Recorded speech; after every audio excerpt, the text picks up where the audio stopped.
Hello everyone. आज की class में हम लोग क्लास 10th का poem number 1 dust of snow जिसे लिखा गया है रॉबर्ट फ्रॉस्ट के द्वारा डिस्कस करने वाले हैं। बेसिकली इस पोएम में बताया गया है कि कोई भी चीज़ जो है वो इनऑस्पिशियस नहीं होती। ये सिर्फ और सिर्फ हमारी माइंडसेट है, ये सिचुएशन और कंडीशन के ऊपर डिपेंड करता है। ऐसे कोई भी चीज़ कोई इनऑस्पिशियस नहीं होता। जैसा कि आपने आस पड़ोस में देखा होगा कि लोग कहते हैं कि बिल्ली रास्ता काट देती है, दैट इज़ इनऑस्पिशियस, या मतलब बिल्ली इनऑस्पिशियस है। उल्लू को भी बहुत बार हम लोग सुनते हैं इनऑस्पिशियस, और क्रॉ को भी बताया जाता है क्या, इनऑस्पिशियस। तो चलिए दो स्टैंजा हैं, स्टडी करते हैं, देखते हैं क्या क्या यहाँ पे हमारे पास बताया गया है। फर्स्ट स्टैंजा हमारे पास कहता है द वे अ क्रॉ सुक down on me the dust of a snow from a hemlock tree. देखिए यहाँ पे क्रॉ जो है बच्चों, इसे बताया गया है इनऑस्पिशियस। क्रॉ को यहाँ पे क्या बताया गया है कि ये क्या है, अशुभ है, इनऑस्पिशियस है।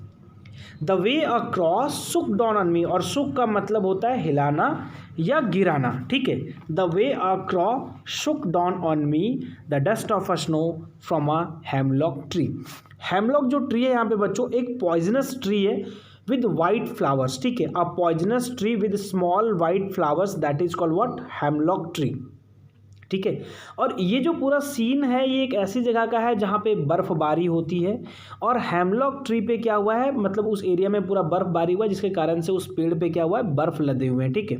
नाउ अब जब उस पेड़ के ऊपर बर्फ लदे हुए हैं तो उसके ऊपर एक क्रॉ बैठा हुआ है, एक कौवा बैठा हुआ है, और जो पोएट है वो उसी रास्ते से आते हैं। जब पोएट उसी रास्ते से आते हैं तो क्रॉ क्या करता है, उसके ऊपर बर्फबारी करता है, मतलब वो बेसिकली उस पेड़ की ब्रांच जो है उसे वो कहीं ना कहीं हिलाता है, जिसके कारण से क्या होता है, उसके ऊपर स्नोफॉल होता है। किसके ऊपर, पोएट के ऊपर। तो जब पोएट के ऊपर स्नोफॉल होता है तो पोएट का मूड यहाँ से क्या हो जाता है, चेंज हो जाता है। बेसिकली पोएट जो है वो सैड है, उदास है।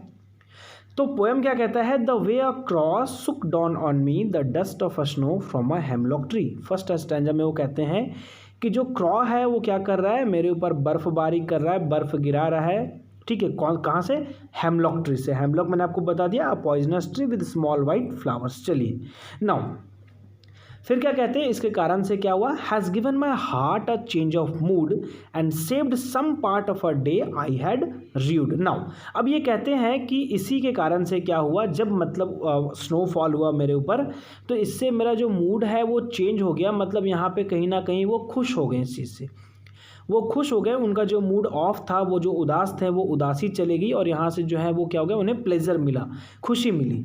और फिर क्या कहते हैं, और इसके कारण से वो कहते हैं and saved some part of a day I had rude.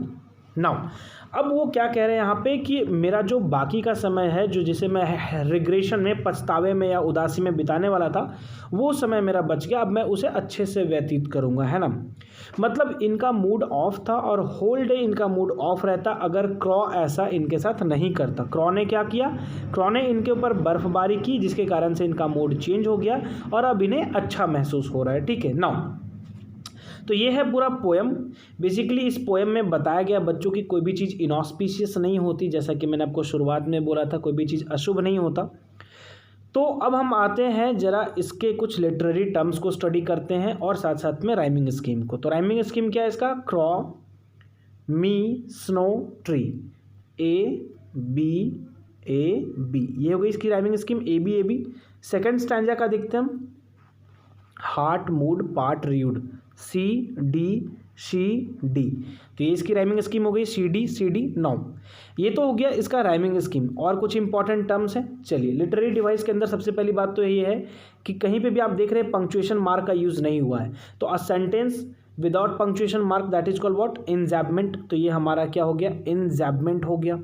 चलिए अच्छा देखते हैं अगले स्टैंजा में भी ऐसा कुछ है क्या, बिल्कुल है। देख रहे हैं हार्ट, मूड, पार्ट, कहीं पे भी कोई राइमिंग, कहीं पे भी कोई पंक्चुएशन मार्क नहीं है, तो वो भी हमारा क्या है, दैट इज ऑल्सो इंजैबमेंट। चलिए नाउ अब हमारे पास और क्या है लिटरेरी डिवाइस के तौर पे, तो आप देख सकते हैं शुक डाउन ऑन मी।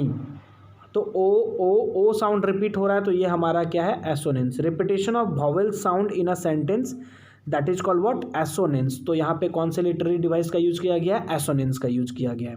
कहीं और पे भी है क्या, now from a hemlock, from lock, O sound यहाँ पे क्या हो रहा है, रिपीट हो रहा है, तो this is also what, assonance. ये भी हमारा क्या है, एसोनेंस है, ठीक है। नाउ अगले स्टैंजा में देखते हैं कहीं पे एसोनेंस है क्या, नहीं। अगले स्टैंजा में कहीं पे भी एसोनेंस नहीं है।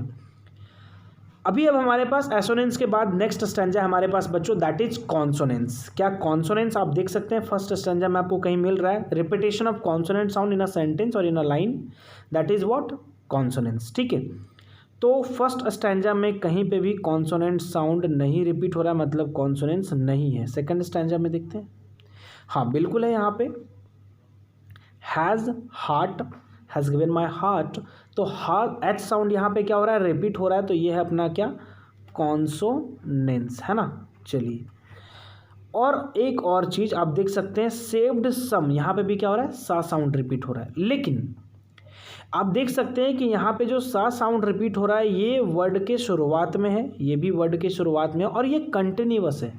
तो जब किसी लाइन में, जब किसी सेंटेंस में दो कॉन्जिक्यूटिव कॉन्सोनेंट साउंड का यूज़ हो, कॉन्जिक्यूटिवली यहाँ पे कॉन्सोनेंट साउंड का यूज हो रहा है, और वो जो वर्ड है, वो जो साउंड है वो वर्ड के शुरुआत में हो, जैसा कि आप देख सकते हैं सा साउंड वर्ड के शुरुआत में है, तो उसे हम क्या बोलते हैं, that is called alliteration, that is called what, alliteration. ठीक है, तो ये हमारा हो गया क्या, लिटरेरी डिवाइस। ठीक है, तो बेसिकली हम लोगों ने 3 लिटरेरी डिवाइस को देखा इसके अंदर, एक देखा हमने इंजैपमेंट, दूसरा देखा हमने कॉन्सोनेंस, एसोनेंस और एलिट्रेशन, सॉरी 4 हो गए। ठीक है, और मैंने आपको बताया राइमिंग स्कीम। तो ये था हमारा पूरा पोएम डस्ट ऑफ स्नो, जिसे लिखा गया रॉबर्ट फ्रॉस्ट के द्वारा। आई होप आपको वीडियो अच्छा लगा होगा, अगर लगा है तो प्लीज़ आप कमेंट सेक्शन में हमें बताएं, और जो भी डाउट है आप हमें कमेंट सेक्शन में पूछ सकते हैं। आज की क्लास में इतना ही, थैंक यू।